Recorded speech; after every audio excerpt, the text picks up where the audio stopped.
id Software really cannot seem to do anything wrong, and even new IPs from this near-legendary development studio are well received.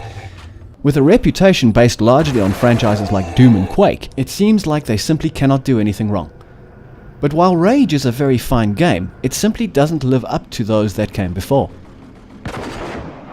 In Rage, the player takes on the role of an Ark survivor. These humans were cryogenically frozen in protective arks when the Earth was threatened by a massive meteor many years before. But humanity survived the catastrophe, and the player finds himself in a world that feels like an odd cross between Mad Max and the Fallout games. It must be said that Rage's presentation is sublime. The graphics are excellent, the voice acting is fantastic, and the overall design and conceptualization of the world is top-notch.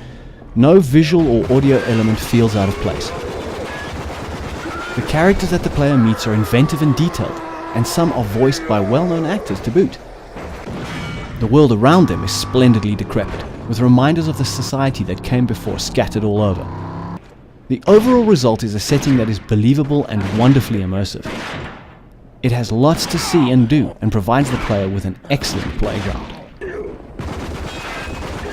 Rage consists of two distinct parts, first-person shooter action and driving. Both have expected control schemes and feel rather good. The player can upgrade armor and weapons for fighting, as well as vehicle parts for racing. The idea of combining these two elements so intricately is a good one, but it does seem to diminish the focus of the game. The player will be running through tense gun battles on one hand and then take part in almost flippant driving missions on the other. Perhaps shifting the focus from one to the other may have benefited the game a little. Still, it is fun to play and can get pretty challenging from time to time. There aren't a great many weapons to be found, but they are all upgradable. Additionally, a crafting system allows the player to make various other useful items. There is even a collectible card game within Rage. And yet, character skill upgrades are conspicuously absent. Rage is very impressive in presentation and is tons of fun to play. The plot is pretty standard fare, but it really serves as a backdrop for all the shooting and driving the player will do. The single-player game delivers a fair amount of playtime, particularly if the player sinks teeth into all the side quests. As far as multiplayer goes, Rage falls flat.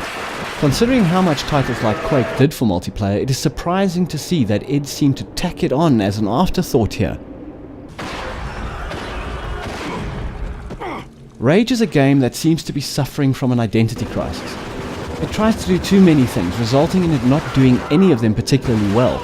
Aside from its awesome presentation, Rage is a fairly average action game. It's fun, but it certainly isn't revolutionary.